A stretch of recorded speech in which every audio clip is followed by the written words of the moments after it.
Penguin Random House Audio presents Malibu Rising by Taylor Jenkins Reid.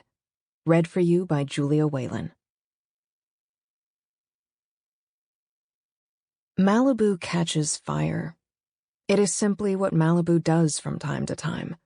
Tornadoes take the flatlands of the Midwest, floods rise in the American South, hurricanes rage against the Gulf of Mexico, and California burns.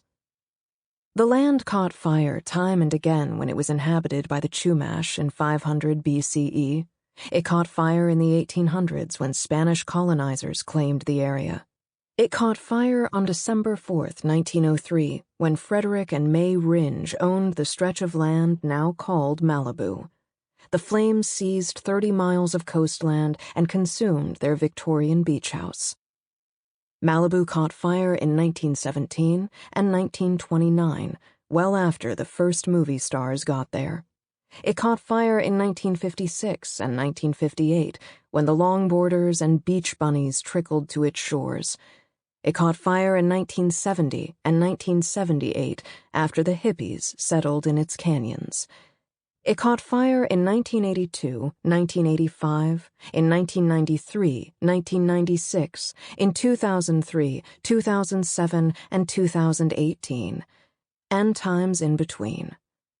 Because it is Malibu's nature to burn.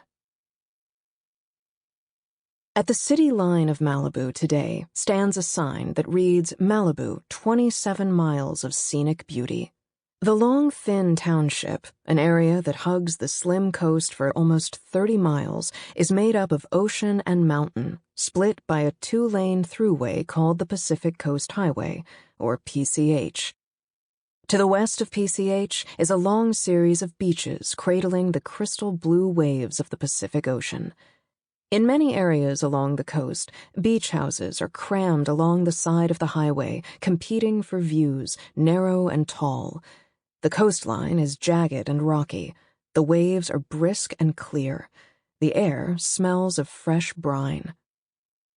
Directly to the east of PCH lie the immense arid mountains. They dominate the skyline, sage green and umber, composed of desert shrubs and wild trees, brittle underbrush. This is dry land, a tinderbox, blessed and cursed with a breeze. The local Santa Ana winds speed through the mountains and valleys from the inland to the shore, hot and strong. Myth says they are agents of chaos and disorder, but what they really are is an accelerant. A tiny spark in the dry desert wood can grow to a blaze and run wild, burning bright orange and red. It devours the land and exhales thick black smoke that overtakes the sky, dimming the sun for miles, ash falling like snow. Habitats, brush and shrubs and trees, and homes, cabins and mansions and bungalows, ranches and vineyards and farms, go up in smoke and leave behind a scorched earth. But that land is young once again, ready to grow something new. Destruction, and renewal rising from the ashes. The story of fire. The Malibu fire of 1983 started not in the dry hills, but on the coastline. It began at 28150 Cliffside Drive on Saturday, August 27th, at the home of Nina Riva, during one of the most notorious parties in Los Angeles history. The annual party grew wildly out of control sometime around midnight. By 7 a.m., the coastline of Malibu was engulfed in flames. Because, just as it is in Malibu's nature to burn, so was it in one particular person's nature to set fire and walk away. Saturday, August 27th, 1983. Part 1. 7 a.m. to 7 p.m. 7 a.m. Nina Riva woke up without even opening her eyes. Consciousness seeped into her slowly, as if breaking the morning to her gently. She lay in bed, dreaming of her surfboard underneath her chest in the water, before she began remembering reality, that hundreds of people were going to descend upon her house in just over 12 hours. As she came to, it dawned on her once again that every single person who would show up tonight would know the indignity of what had happened to her. She lamented it all without even peeking through the curtains of her own eyelashes. If Nina listened closely, she could hear the ocean crashing below the cliff, just faintly. She had always envisioned buying a home like the one she and her siblings grew up in down on Old Malibu Road, a shabby beach bungalow off of PCH, built on stilts, extended out over the sea. She had fond memories of sea spray on the windows, of half-rotted wood and rusting metal holding up the ground beneath her feet. She wanted to stand on her patio and look down in order to see high tide, hear the waves crashing loudly underneath her. But Brandon had wanted to live on a cliff. So he'd gone and bought them this glass and concrete mansion in the cliffside enclave of Point Doom, 50 feet above the coastline, a steep walk down the rocks and steps to the breaking waves. Nina listened as best she could for the sounds of the water, and she did not open her eyes. Why would she? There was nothing for her to see. Brandon was not in her bed. Brandon wasn't in the house. Brandon wasn't even in Malibu. He was at the Beverly Hills Hotel with its pink stucco and its green palm trees. He was, most likely at this early hour, cradling Carrie Soto in his sleep.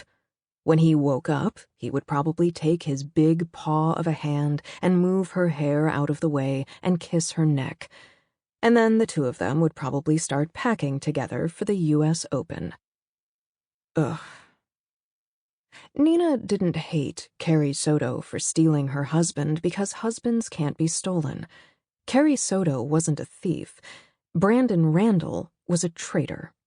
He was the sole reason Nina Riva was on the cover of the August 22nd issue of Now This magazine under the headline, Nina's Heartbreak, How One Half of America's Golden Couple Got Left Behind.